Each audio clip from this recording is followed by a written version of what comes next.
सांप दीप जलावे, उन दिन चैन ना पावे, पल पल यौवन ढलता जावे, नैन नींद न आए सकीरी।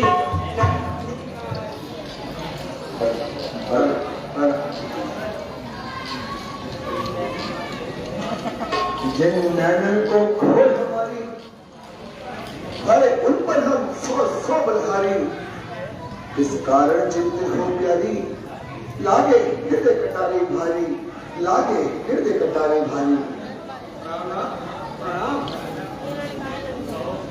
कहो प्रिय, क्या हाल है और कैसे बेहाल है?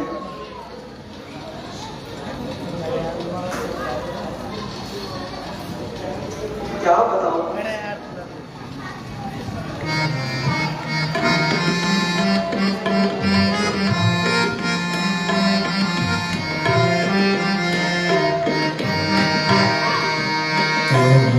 क्या हाल किए हो नहीं बेहाल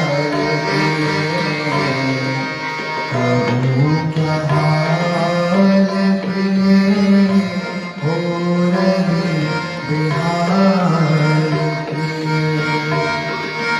गिरे हैं गाल पे आंसू और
पिया लाल पिया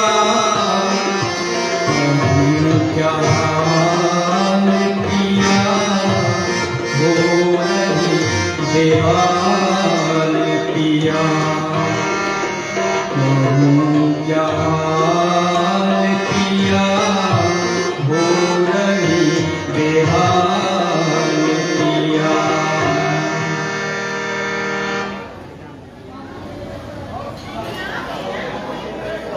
हमारी चिंता हो रही थी प्रिय।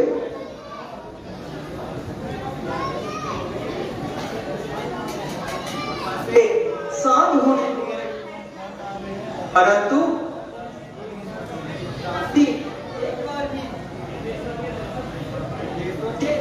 चंदा कर प्रिय, राजा की पदवी जितनी सुखमय होती है उतनी कष्टदायक भी होती है। राजा का शरीर अपना होते हुए भी अपना नहीं होता। प्रजा के लिए धन से ऐश्वर्य का भंडार बना होता है। वही राजा अच्छा होता है जो राजा प्रजा का सत्कार करता है। देवी के मंदिर में हर राज्य कार्य के कारण पहुंचने के लिए विलंब हो गया है, क्षमा कर दीजिए। सत्य है परंतु यह कोई इन चरणों के व्याकुल रहता है। सुंदर, अति सुंदर। आज भी तो हम क्षमा चाहते हैं, लेकिन भविष्य में कदापि ऐसा ना होगा। मेरी मन की पीड़ा की हर तार की झंझनाहट तुम हो। अरे मेरा जीवन तुम हो, खुशी तुम हो, खिलखिलाहट तुम हो। सम्मान अधिक मोह भी संकट में डाल देता है। हाँ, ये तो मोह, किंतु मोह को वासना की दृष्टि ना लगे तो मोह सुखदायक होता है। नारी जाति को जितनी बुद्धि थी वह कह दिया। हाँ प्रिय, कई दिनों से एक बात सोच रहा हूं कि मैं अपने पूर्वजों से मुक्त हो जाऊं। तुम्हारी क्या सहमति है? मैं समझी नहीं ना। सोचता हूं कि वृद्धा अवस्था आ गई है, ये यौवन चला गया है, संघर्ष करते करते स्थिर पड़ गया हूं। क्यों ना अब राजपाट का भार अपने प्रिय पुत्र भरत पर डाल दिया जाए। जीवन के इन अंतिम क्षणों को शांति से अपनी उलझी राहों को संवारने में लगा दिया जाए। अब तो आता ग्रीष्मकाल, सुंदर वसंत ऋतु जाती है, तरुणाई पर पड़ गई ओस, अब वृद्धा अवस्था आती है। काली मतवारी रात गई, अरे आ गया चांद का उजाड़िया। तकता तकता राहु चंद्रमा को है ग्रहण शीघ्र पड़ने वाला। अब तक उन्मत्त राजमतों का, अब तक माया का चेहरा है, कब तक निद्रा में सोएगा। हो रहा सवेरा तेरा है, मेरा मेरा करते करते दिन जैसा दिन दिन ढलता है। अरे बदली ने रात क्या बदली, सूरज, अरे सूरज पश्चिम को चलता है। बरसों, अरे बरसों कर जाए उस स्तर में, अरे हर्षो हाकेत में लगाया है। परसों राजकाज देखा, परसों महलों में मगन रहा है। अब छोड़ छाड़ झूठे झगड़े, चल ऐसी सच्ची बस्ती को। है मूर्ख प्याज के तख्ता, यूं खोया देता अपनी हस्ती को। दे भरत लाल को राजपाट, जो घर को त्याग तपस्या कर। कब तक विषय अनाथ रहा, अब ब्रह्मानंद तपस्या कर। यह सब तो सत्य है देव, परंतु राजपाट भरत को क्यों? अधिकारी तो राम है, फिर ऐसे अनर्थ का त्याग। भद्रे,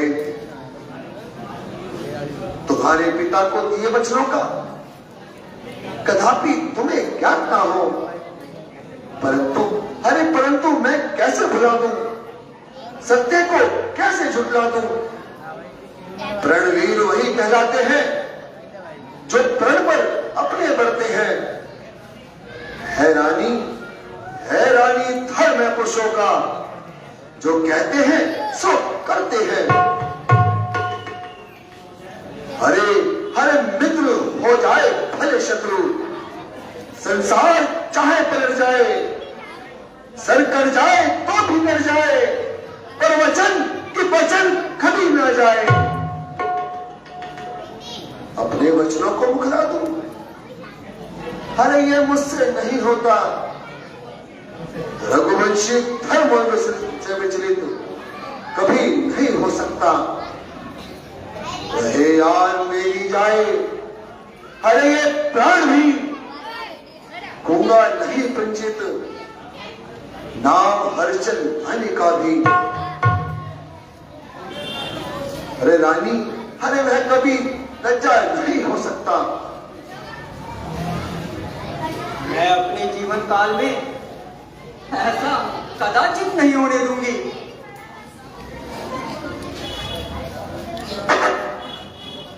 अरे ब्रह्मा अपने विधान को बदल सकते हैं, परंतु दशरथ के वचनों को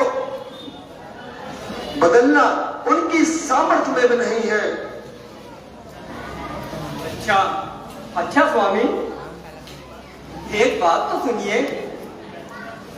पिताजी ने आपको क्या वचन दिया? यही, जो उनकी पुत्री की संतान होगी, अरे वही राज सिंहासन का अधिकारी होगी। यदि ऐसा है तो अपने पिता के किए हुए संकल्प को आज मैं आपसे वापस लेती हूँ। दासी, इधर आ, जा जल ले आ।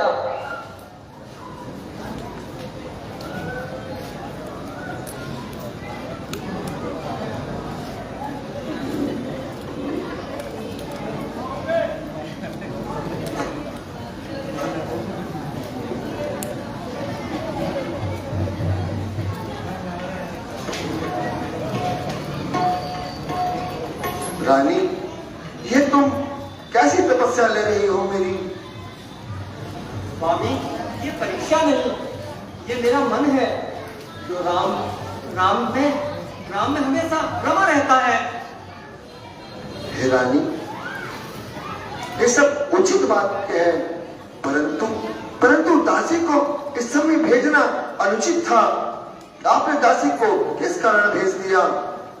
दासी को शपथ के लिए भेजा। मुझे आज अभी शपथ लेनी है और तुम्हें वचन मुक्त करना है। हे दासी, तुम्हारे इसी वाक्य से अरे मेरा दिल गदगद होया जाता है।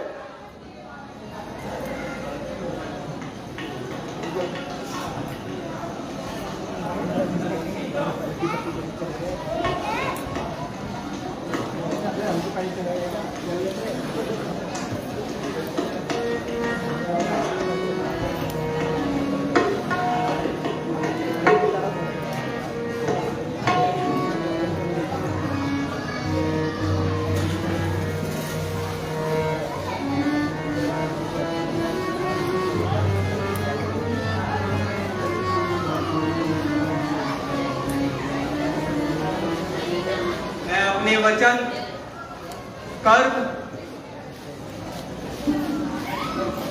और मन से, अपने पिता के वचनों से आपको अभी से मुक्त करती हूँ। आपका संकल्प पूर्ण हो। तुम धन्य हो रानी, तुम धन्य हो।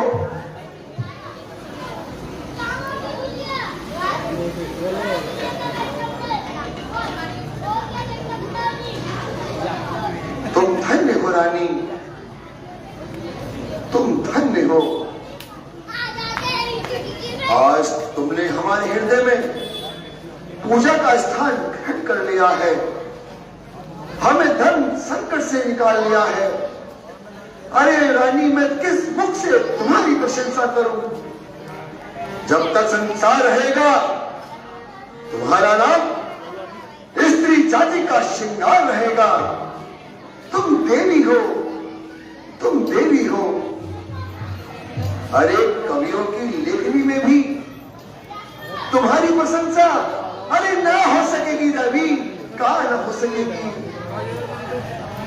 तुमने पाया है हमारे हृदय में स्थान, भुलाना पाएंगे कभी। रानी, रानी तेरा ये वरदान है, रानी तेरा ये वरदान। दासी को लज्जित ना कीजिए नाथ, चरणों की धूल को मस्तक पर ना लगाइए। बल है पूर्व जन्मों का, चरणों में मेरा स्थान, यह तो मेरा कर्तव्य था। ना है ये बलिदान, ना है ये बलिदान, ना है ये बलिदान। अच्छा प्रिय, तो हम चलते हैं। गुरुदेव मुझे जनों और प्रजा से भी इस विषय में परामर्श करना है और सबका मन बनना है। जैसी इच्छा देव।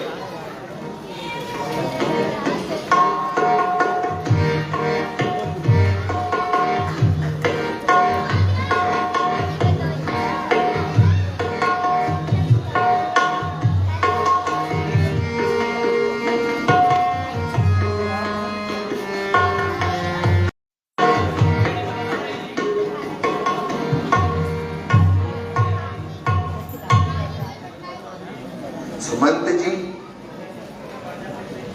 प्रजा प्रजा जिस प्रकार राजा से प्रेम करती है, अरे राजा भी प्रजा से उतना ही प्रेम करता है। प्रजा प्रजा राजा को पिता समान मानती है, तो राजा भी उसे संतान समान मानता है।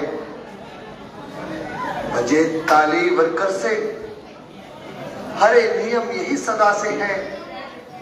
प्रजा प्रजा है जबकि राजा से, तो राजा राजा भी प्रजा से है। सत्य है श्री महाराज।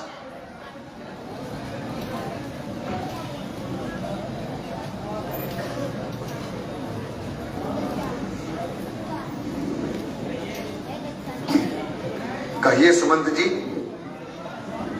राज्य में अब शांति तो है, शासक मंडली अपने अपने कर्तव्य का सही से पालन तो कर रही है या नहीं? राज्य में कोई अत्याचार तो नहीं, आज का कोई नवीन समाचार तो नहीं? दयानिधान, राज्य में सब प्रकार से शांति है। सब लोग अपने अपने कर्तव्यों का पालन करते हैं।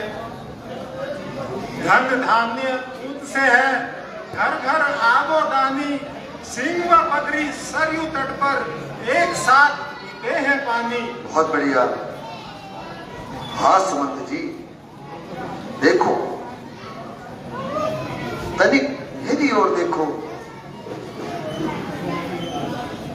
मेरे कान के समीप एक श्वेत बाल उगाया है, जो मुझे उपदेश करता है कि राजा दशरथ, अब तेरी चौथी अवस्था आ गई है। अब तुझे राज्यभार छोड़ देना चाहिए और अपने बड़े पुत्र प्रिय राम को दे देना चाहिए।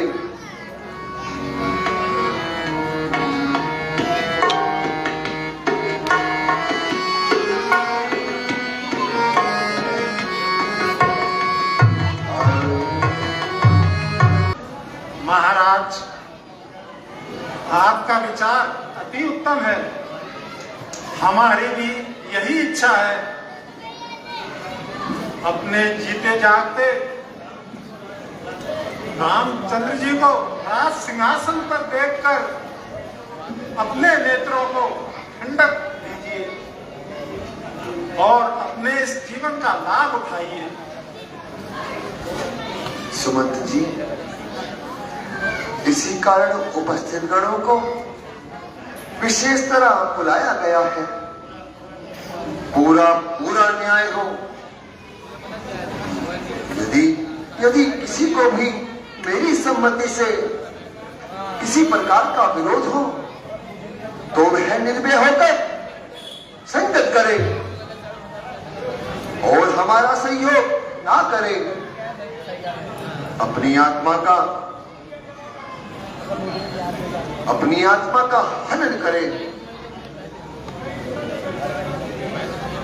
उत्तम विचारों से ही उत्तम पुरुष पहचाने जाते हैं।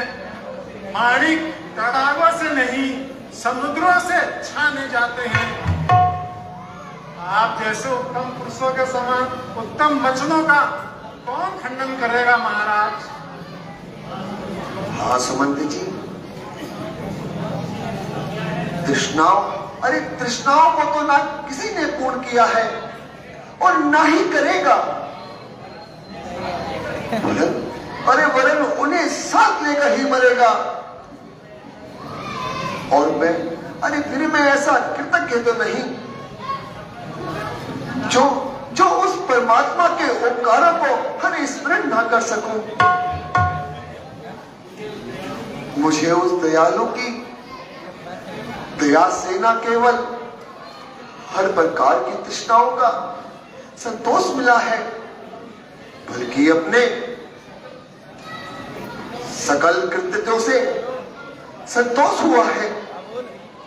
अब तो यही इच्छा है कि अपने जीते जी रघुवंशी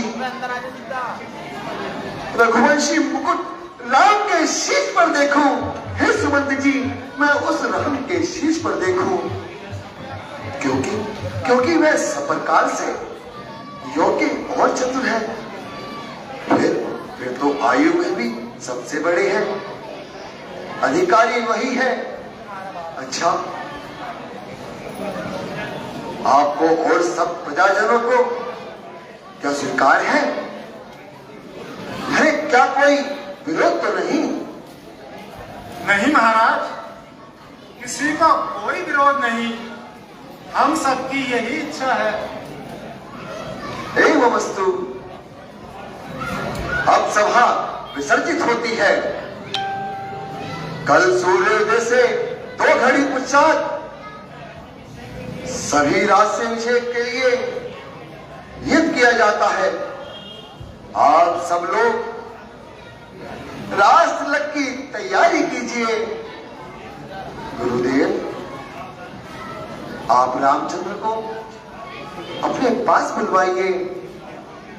जो राज्य के नियम है उससे अवगत कराइए।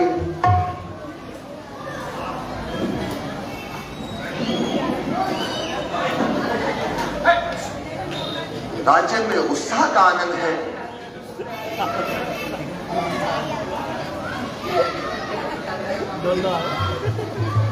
प्रणाम गुरुदेव।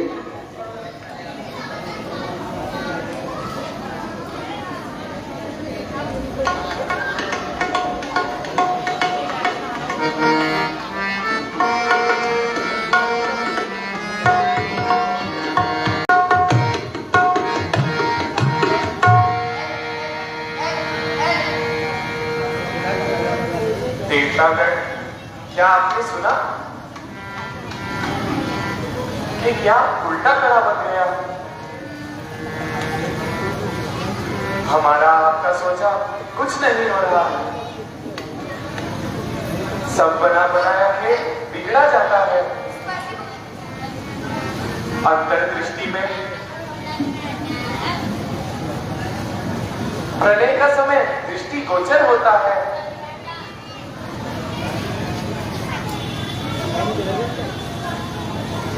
कैसा खेल, कैसा खेल का बिगाड़। आपने सुना?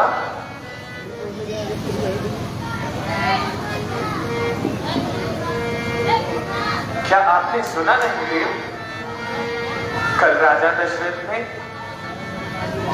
रामचंद्र को राज्य देने की घोषणा की है, परंतु अब पृथ्वी का भार कैसे उतरेगा?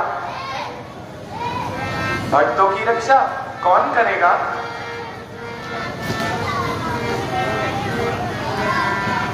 और राक्षसों के अत्याचार से हमें कौन मुक्त करेगा?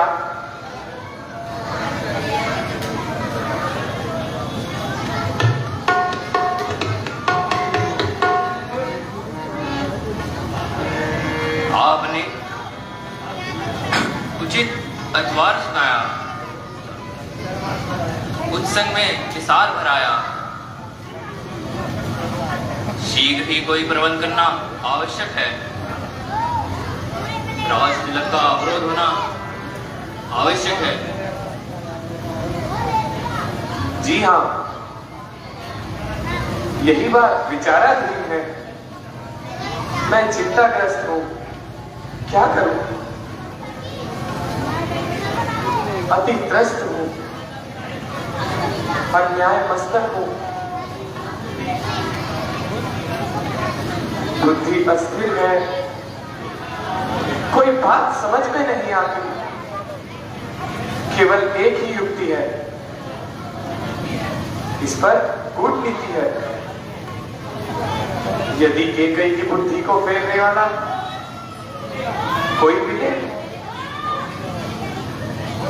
तो विस्फोट हो और मन में संतोष हो।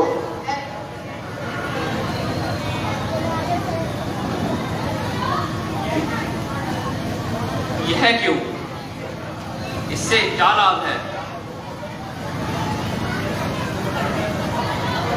राजा दशरथ ने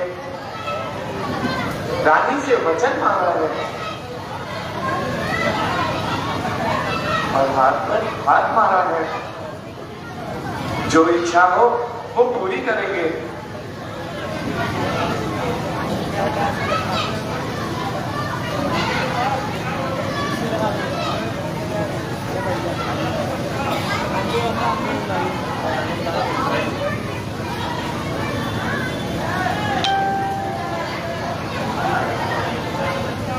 या व्यवस्था या स्वीकार करो।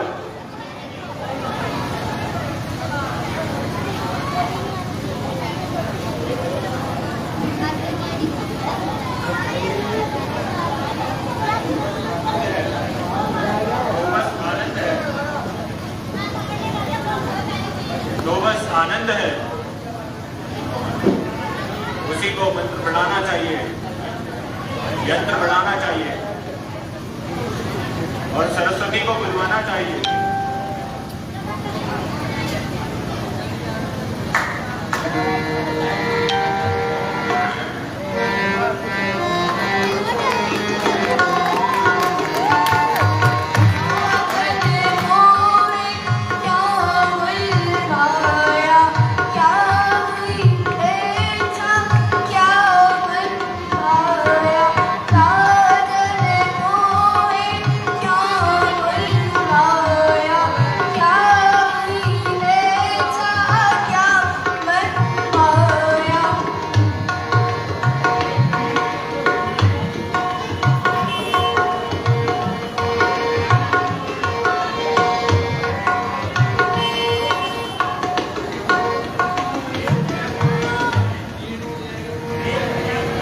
वेग दया कर अवध में जाए और केकई रानी को पट्टी पढ़ाए। भरत अवध को राज पाए और राम वन को जाए, निश्चर असुर मारकर पृथ्वी का भार उतारे। इस कारण आपको बुलवाया है हे सरस्वती महामाया, इसी कारण आपको बुलवाया।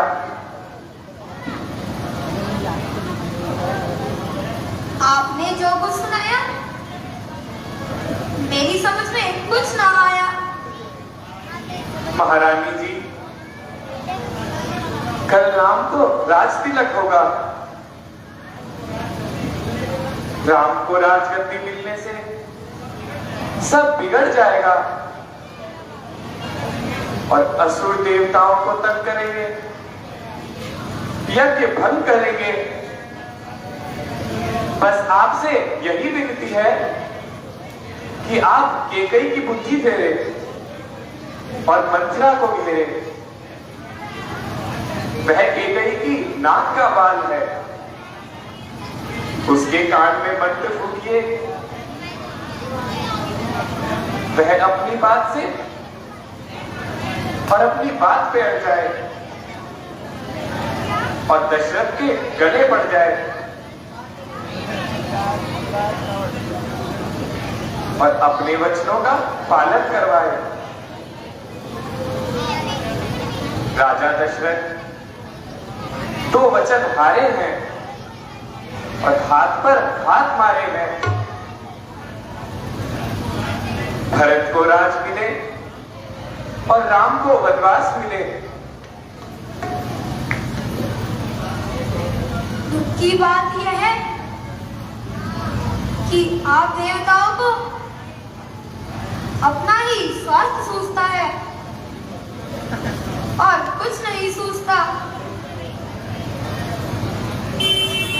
अयोध्या में इस समय राज रंग है और आप चाहे रंग में भंग। अफसोस, संसार अपना ही स्वास्थ्य देखता है। आपको सूझी भी तो यह सूझी, अयोध्या को करे उजाड़ और अपना बेड़ा पार।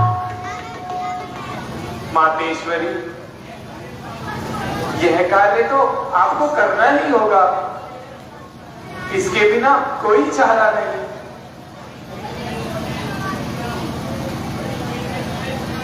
बड़ी भीड़ के समय स्मरण किया, आप सहायक ना होगी तो कौन होगा? हे वस्तु, आप लोगों की यही इच्छा है तो मैं विवश हूँ, जोगी हूँ, मैं जाती हूँ और अयोध्या के उद्यानों में विद्युत गिराती हूँ।